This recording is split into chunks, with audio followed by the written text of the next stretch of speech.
जय भद्रवाही दोस्तों। आज मैं बहुत दिनों बाद आपके साथ फिर से हूँ और आज मैं आपके लिए लेके आई हूँ भद्रवा का एक बहुत ही पवित्र यज्ञ, जिसे हम शिव यज्ञ यानी शिव प्याला कहते हैं।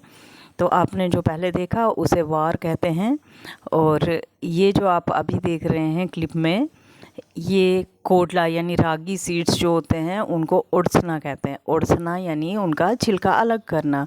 तो ये प्रोसेस जो है इसको कोटला उड़सना कहते हैं। इसे ओखली और मुसल से ही आज के दिन में भी उड़सा जाता है, और कोई झाड़ू इसको नहीं लगाई जाती। इसे बहुत ही पवित्र तरीके से और खुद भी पवित्र रह के फाके पेट होके ये उड़सा जाता है। उड़सने के बाद जो जजमान होता है यानी भैया, ये जिसने प्याला माना होता है, वो जाके इसको घराट होते हैं हमारे, जो देसी घराट होते हैं, देसी पानी चक्की, वहाँ पे इसको रिद्ध को पिसवाएंगे। तो अभी तक ये खोडला बोलते हैं, जब ये पिस जाएगी तो फिर इसको रिद्ध बोलेंगे। और ये रागी सीड्स हैं, रागी, कोदा, मड़वा, आप जहाँ के भी हैं और जो भी भाषा समझते हैं उसमें मैंने आपको बता दिया है। बस यही 3-4 नाम हैं इसके। और ये हमारे पहाड़ों में उगता है, ऊंचाइयों पर। इसको अच्छे से इसके छिलके निकाल के फिर इसको सूप में डाल के, छज में डाल के छट्टा जाता है। छट के इसके सारे छिलके जो हैं वो अलग हो जाते हैं, और जो दाना होता है वो अच्छा दाना इसका बचा रहता है। ये अनाज बहुत अच्छा है। अगर शुगर वाले इसका रोटी खा लेते हैं तो ये उनको शुगर कंट्रोल करने में भी हेल्प करता है। प्लस इसके और भी हेल्थ बेनिफिट्स हैं, जैसे रागी खाने से वेट लूज़ होता है इंसान का। प्लस आपका जो हीमोग्लोबिन है वो सही हो जाता है। बहुत सारे फ़ायदे हैं, पर अभी खाना ही बंद कर दिया है लोगों ने, पता नहीं क्यों। एक्सक्यूज़ मी, मुझे भद्रवा जाके ना खांसी भी हो गई है। तो रिद्ध पियाने के बाद ये शाम को जल काढ़ना, और जल काढ़ के ये रिद्ध इसमें डाल के, एक जिस चीज़ से इसको घोटा जा रहा है इसको चामके बोलते हैं, और जिसमें घोटा जा रहा है उसको बोलते हैं कुंडू। तो शिवजी भगवान का जो यज्ञ है यहाँ से स्टार्ट हो जाता है। यहाँ पे बहुत भीड़ होती है। शाम को सारे गांव वाले और भगवान जी के, शिव जी के जो भंडारी हैं 5, वो मिलके ये काम करते हैं। रिद्ध में एक मुट्ठी गेहूँ, मक्का और कौनी एक अनाज होता था, पहले वो डालते थे, पर अब मिलता नहीं है तो तीसरा भी कोई और अनाज डाल देते हैं। पहले की चीज़ें भी अब लापता हुए जा रही हैं, दिन दिन कुछ मिल नहीं रहा पुराना जैसा। तो चलो, समय समय की बात है, कुछ नया पुराने को रिप्लेस कर ही देता है। और हम सब तो शिव जी के बंदे हैं, जो शिव जी उगाने को देंगे वही हम उनको खाने को देंगे। तो इस प्रोसेस को बोलते हैं रिद्ध घोटना। रिद्ध घोटना ये प्रोसेस लेंथी होता है। पूरी शाम भजन कीर्तन चलता रहता है और रिद्ध को घोटा जाता है। उसके बाद इसको फर्मेंट होने के लिए तीसरे दिन तक रखा जाएगा।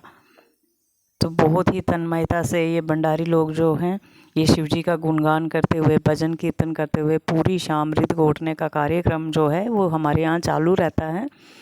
लोग आए होते हैं, खुद ही गांव वाले खाना बनाते हैं, और सभी गांव वाले उसी घर में, प्याले वाले घर में ही उस दिन खाना खाते हैं।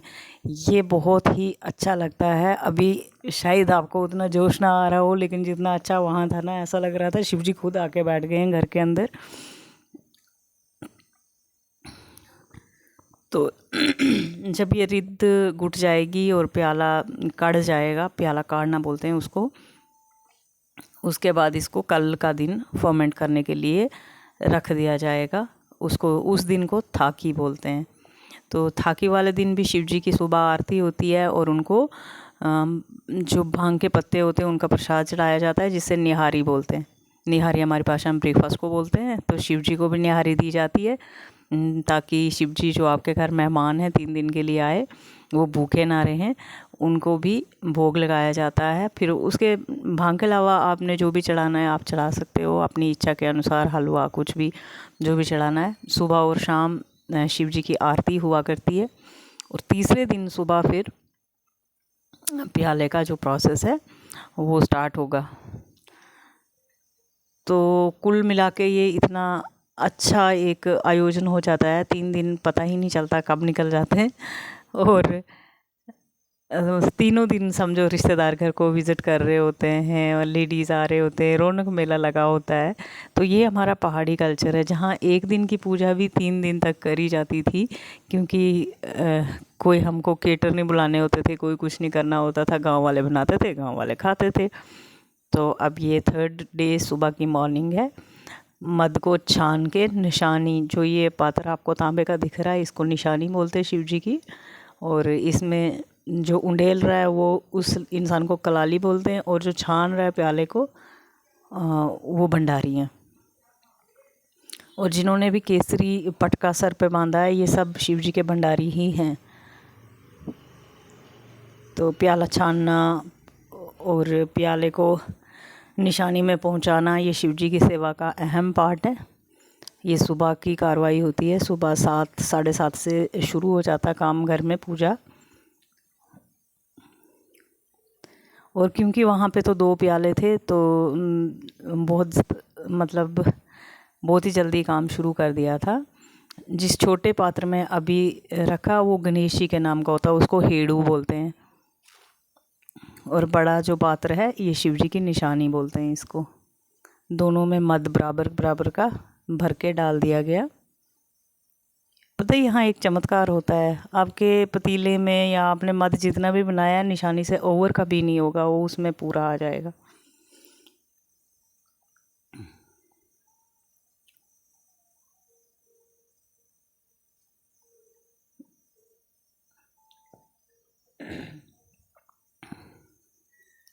गणेश जी का जो पात्र है उस पर भी ढक्कन लग गया है, अभी धीरे धीरे दूसरी निशानी पे भी ढक्कन लग जाएगा।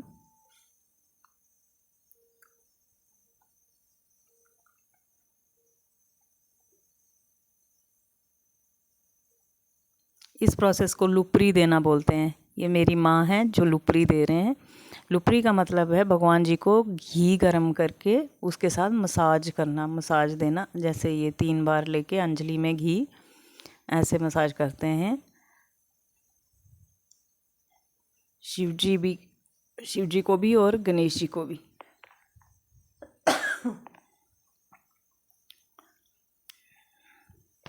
बारी बारी करके सभी लोग आएंगे, बड़े छोटे हर कोई, जितने वहाँ हैं सब शिव जी गणेश जी की सेवा करेंगे, उनको घी से मालिश देंगे।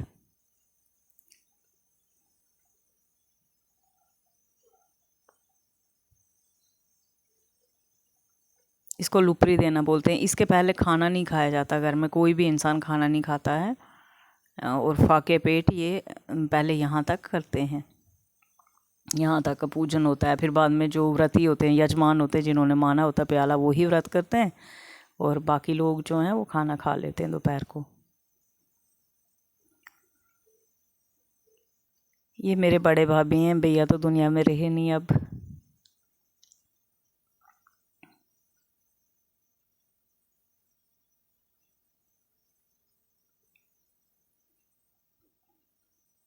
जब तक अपने घर में फंक्शन ना हो तब तक अच्छे से कवर करने का मौका नहीं मिलता। मेरी बड़ी देर से आशा थी कि मैं ये कवर करूं, लेकिन दूसरों के घर में नहीं हो पाता।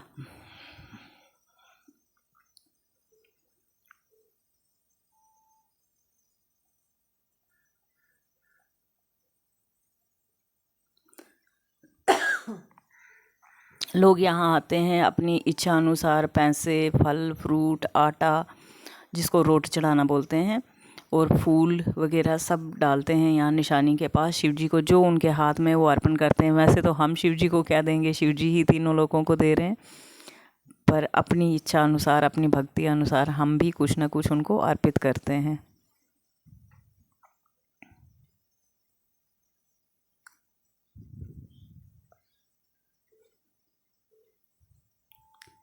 ये प्रोसेस के बाद ना निशानियों का श्रृंगार हो रहा होता है। मैंने आपको पहले ही बताया 2 प्याले थे, तो कुछ मैंने अंदर कवर किया, कुछ यहाँ कवर किया, कोई भी शिव जी को ऐसे नहीं छोड़ा।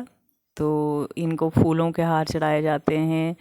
और हमारे यहाँ एक फ्रूट होता है किम्मो, किम्मो ज़रूर चढ़ाया जाता है। और बाकी जो फ्रूट मार्केट में है सब चढ़ता है, और ड्राई फ्रूट्स वगैरह जैसा जिसकी शक्ति है वैसा चढ़ता है।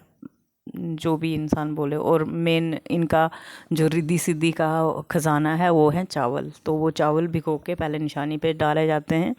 वैसे भी बोलते हैं ना, जब शिव मंदिर गए हो तो सफ़ेद चीज़ें यानी चावल दान करें, इससे चंद्रमा प्रसन्न होते हैं। तो वैसे निशानी पे भी चावल डाले जाते हैं, और फूल फल वगैरह सब चीज़, पैसे जो भी लोगों ने चढ़ाया होता है वो सब शिव जी के को अर्पण करा जाता है उस टाइम। तो शिव जी का अति सुंदर रूप, साथ में गणेश जी भी बिल्कुल तैयार है।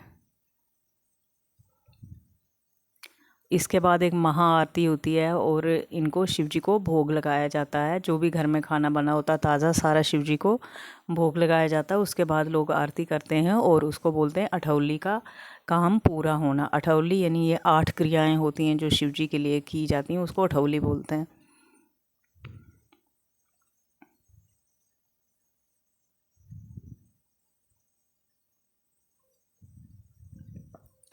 छपियाले के सत्संग में एक स्पेशल टेम्पल म्यूज़िक होता है जिसको अंजलि बोलते हैं।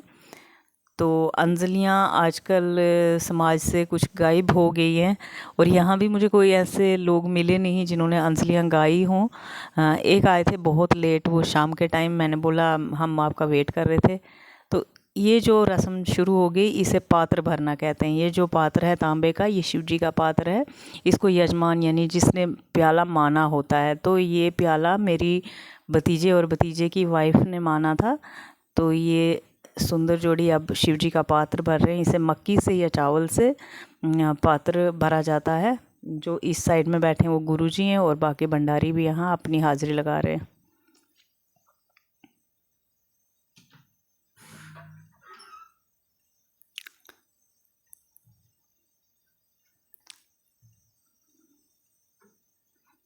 पात्र भरने के बाद यहाँ सबने, जो भंडारियों ने भंडारा बनाया होगा शिव जी का, जिसमें रागी का यानी कोदे का रोट होता है और मक्की के आटे का रोट भी होता है, वो सब ने अपनी तरफ से बनाए होते हैं। कुछ शिव जी के सामने गलतियों के माफ़ी वाले भी होते हैं। तो वो रोट लेके सारे भंडारी यहाँ पे अभी आना शुरू कर देंगे।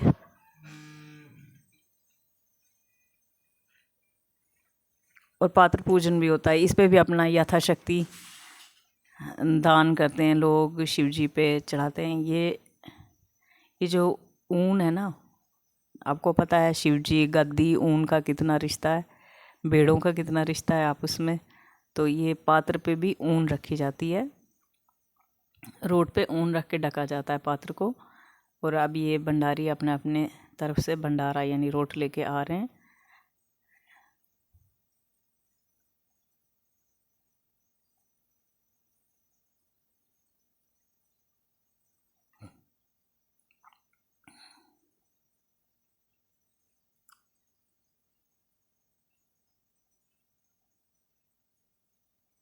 सभी भंडारी और हेड ऑफ फैमिली सब लोग रोट चढ़ाते हैं, जजमान भी चढ़ाते हैं।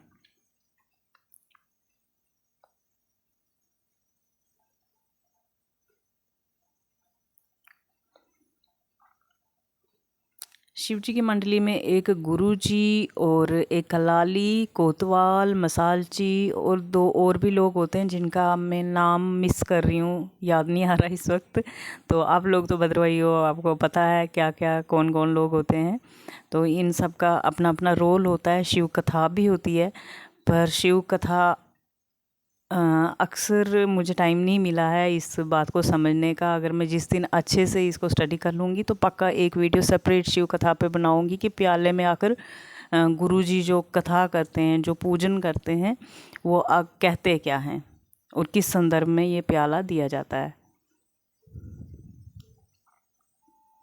क्योंकि वहाँ के रीत रस्म देख के तो ऐसा लगता है कि कोई इसमें स्टोरी है।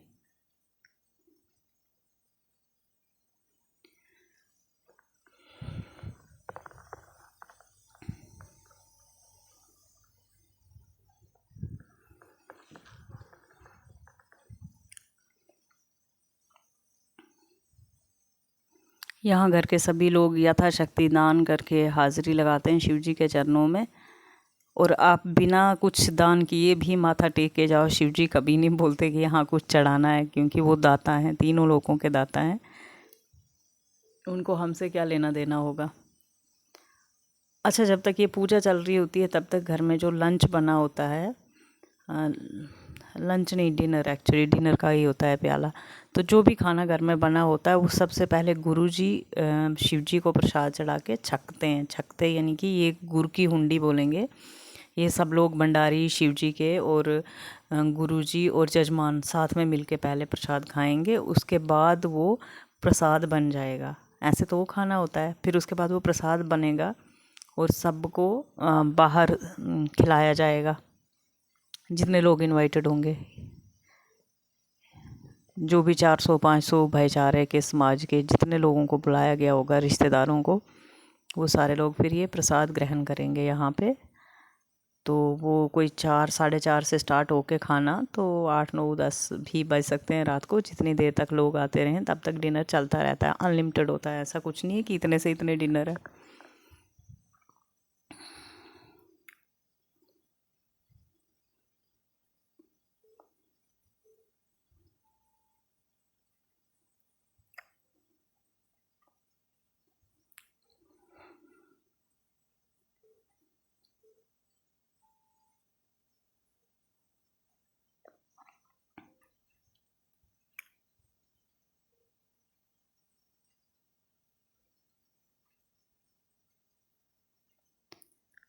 तीन दिन के प्रोसेस को 17-18 मिनट में कवर करना तो थोड़ा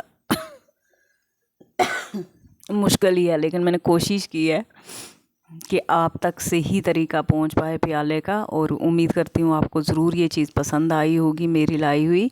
और अगर पसंद आती है तो ज़रूर इसे लाइक, शेयर और सब्सक्राइब करें मुझको। मेरी फेसबुक आईडी है ठाकुर सविता चंदेल, मेरा फेसबुक पेज है बदरवाई ज़िंदगी, तो मेरा पेज भी लाइक करें, मुझे इंस्टा पे फॉलो करें ठाकुर सविता 27। और सपोर्ट करें यार, मैं कल्चर के लिए इतना कुछ तो कर रही हूँ, और कितना करूँगी। तो अगर आप लोग साथ नहीं दोगे तो कैसे चलेगा।